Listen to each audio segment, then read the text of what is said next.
Hello বন্ধুরা, তোমরা সবাই কেমন আছো? আশা করি ভালো আছো। আমিও খুব ভালো আছি। তো এই যে দেখো, তোমাদের জন্য আবার একটা নতুন ব্লগ ভিডিও নিয়ে চলে এসেছি। তো এই যে দেখো, আজকে এটা কি মাখা করছি সেটা তোমরা কেউ জানলে বলবে। এই যে তো গাছ থেকে পেরে নিচ্ছি। তো আমার একটা বান্ধবীদের বাড়িতে আছে, তো এই যে দেখো ও এই পেরে নিলাম। পেরে নেওয়ার পর মাখা করব, সেটাই তোমাদের সাথে আজকে শেয়ার করব। তো দেখতে থাকো। পুরো গাছটাই লিলি। দেখি টাকা টাকা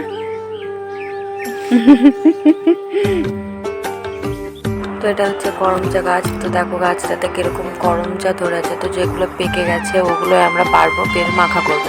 এই করমচা থেকে আবার চেরি ফল হয়, তোমরা অনেকে জানো হয়তো। আর এই যে দেখো একটা লেবু গাছ আছে একসাথে, তো সামনে লেবু ঝুলছিল। সামনে যে পাকাগুলো ছিল সেগুলো সব পেরে পেরে খেয়ে নিয়েছে। তো ভিতরের দিকে যে পাকা করমচাগুলো সেগুলোই আমাকে বেছে বেছে পারতে হচ্ছিল। আর এই করমচা গাছে খুব কাঁটা হয়, তো সেই জন্য খুব সাবধানে পারতে হচ্ছিল, নাহলে কাঁটাগুলোতে হাতগুলো চিড়ে যাচ্ছিল।